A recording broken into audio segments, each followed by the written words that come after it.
Megastar Chiranjeevi మరోసారి రాజకీయ రంగ ప్రవేశం చేయబోతున్నారా? పెద్దల సభకు నామినేట్ కానున్నారా? ఇదివరకట్లా మళ్లీ హస్తినలో చక్రం తిప్పబోతున్నారా అనే ప్రశ్నలకు అవుననే సమాధానమే వినిపిస్తోంది. ఫలానా పార్టీ అనే ముద్ర పడకుండా తటస్థంగా ఉంటూనే మళ్లీ రాజకీయాల్లో క్రియాశీలకంగా మారబోతున్నారనే ప్రచారం సాగుతోంది. చిరంజీవిని కేంద్ర ప్రభుత్వం రాజ్యసభకు నామినేట్ చేయనుందని తెలుస్తోంది. సామాజిక సేవ లేదా చలనచిత్ర రంగం కేటగిరీ నుంచి ఆయనను రాష్ట్రపతి కోటా కింద ఎగువ సభకు పంపించాలని భావిస్తున్నట్టు సమాచారం. దీనిపై త్వరలోనే ఓ కీలక నిర్ణయం తీసుకుంటుందని అంటున్నారు. కేంద్రంలో అధికారంలో ఉన్న ఎన్డీఏ సంకీర్ణ కూటమి ప్రభుత్వంలో కీలక భాగస్వామిగా వ్యవహరిస్తోంది.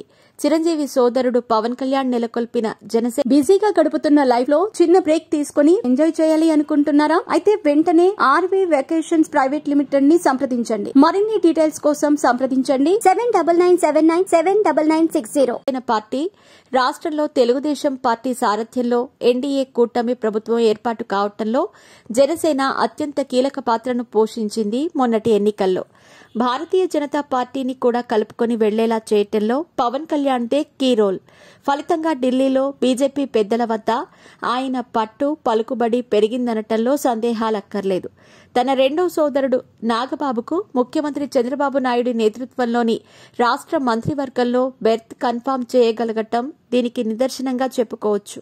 ఈ క్రమంలో చిరంజీవిని కూడా రాజ్యసభకు నామినేట్ చేయాలంటూ పవన్ చేసిన ప్రతిపాదనలకు కేంద్ర ప్రభుత్వం సానుకూలంగా స్పందించిందనే ప్రచారం ఉంది.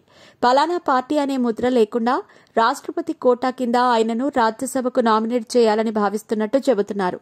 వివిధ రంగాల్లో సేవలను అందించిన ప్రముఖులకు రాష్ట్రపతి కోటా కింద రాజ్యసభకు నామినేట్ చేయటం ఆనవాయితీగా వస్తున్న విషయం తెలిసిందే.